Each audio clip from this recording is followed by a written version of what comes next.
Hey, welcome back everyone. This is Runilin, and today I'm going to create another interesting educational YouTube video as usual, what I did previously. But today on brilliant.org, as I'm currently on the current website, we're going to continue a new educational video, but into a particular new topic as in different perspectives. We've done exercise like thinking in code, programming with Python, computer science fundamentals previously, but today we're moving on to a new chapter called programming with functions as I'm displaying on the pointer, so I'll click it right away.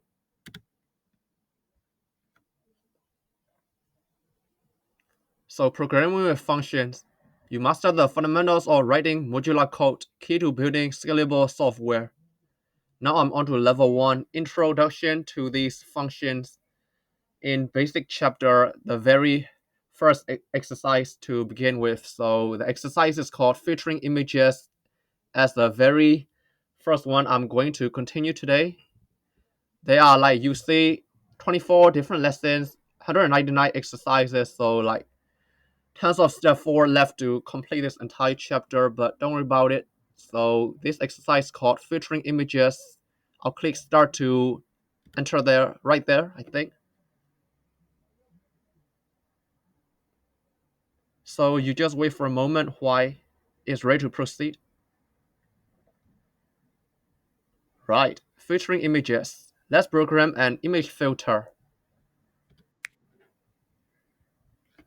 You see an image is a set of pixels with each value between 0 to 255. So change this pixel to black. You see like this is around 77. Darker is lower resolution number and higher will be much brighter. Change to black, so you scroll all the way to 0, I think. I'll check it. That's correct.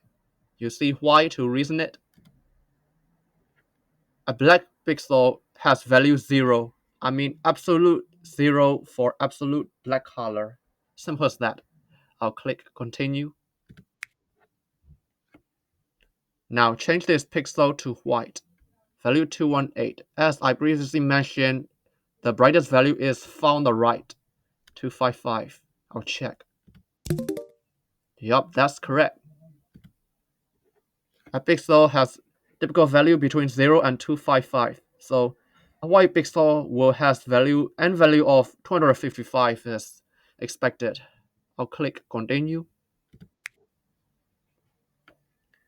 Now tap the code blocks to write a program that filters the image. Make darker pixels black. Alright. So if pixel less than 128 or pixel equals 0, I think that's simple as that. Check. Hang on. Yup, that is correct. Why to reasoning? Line 1 of the program creates a loop that runs through every pixel in the image. For pixel, every single pixel present. Inside the loop, the program checks if the current pixel value is less than 128. Less than 128, so looping will check. So it changes the pixel value to 0 black. All run and execute properly as you just discovered.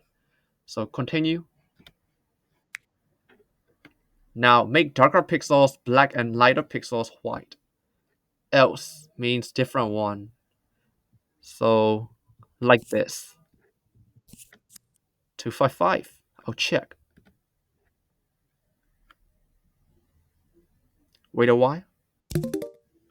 That is correct. Why for reasoning?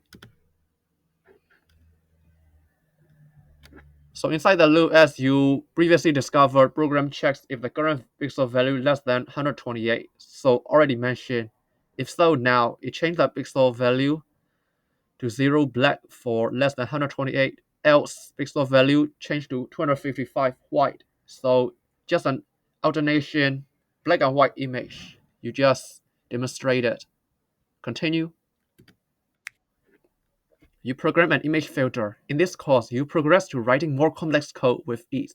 The trick will be decomposition, that is, breaking code into smaller parts.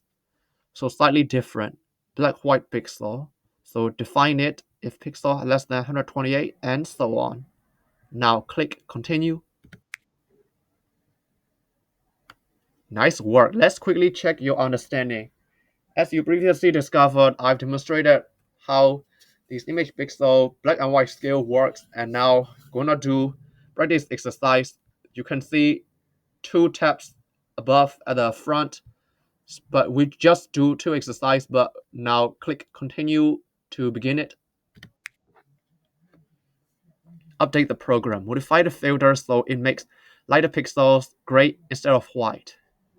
We need to update this program, but slightly wrong with the scenario what the image has to be executed. Let's see, lighter pixels gray instead of white. So slightly different. Not absolutely white, so 255, but 180 will work. I'll check. Alright, that is correct. You click Y here. Now, line 2 checks if the pixel value is less than 128. If so, line 3 sets it to 0. If not, now execute line 5 sets it to 180 gray. So just light gray, not completely white. Slightly different one. But that's just another simple question we've done. Continue for question number 2. Complete the program. Make the program change dark, low value pixels to gray, light, high value pixels to white. Dark pixel light to gray. So line 3 will be 180 and lighter to white, so 255. And I'll check here. Yup, that's correct. I've done it. You click Y. Now line 2 checks if the pixel value is less than 128. If so, line 3 sets and execute the program to 180 gray. If not, line 5 will set it to 255 white. So two different executions we've just demonstrated. So hopefully that's just giving you a little interesting part of it. Now I've done the exercise, just two of them, so I'll finish it off clicking finish tab.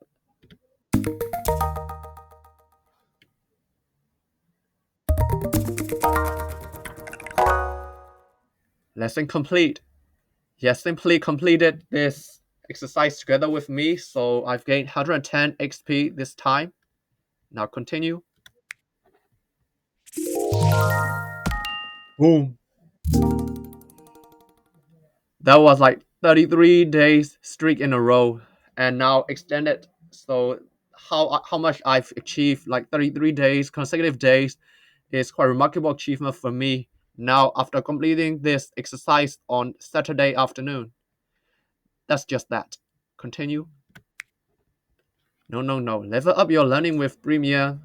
You can see only free daily lessons, but other like unlimited learning, jumping ahead in courses, learn at your own pace.